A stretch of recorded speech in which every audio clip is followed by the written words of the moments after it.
क्या आप मेरे कछुआ भाई हो? नहीं बेटा। तो क्या आप मेरे कछुआ भाई हो? नहीं, मैं मधुमक्खी भाई हूँ। शायद आप मेरे कछुआ भाई हो। हाँ, मैं ही तेरा कछुआ भाई हूँ।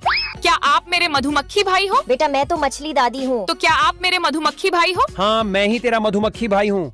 क्या आप मेरी तितली माँ हो? बेटा मैं तो मछली दादी हूँ।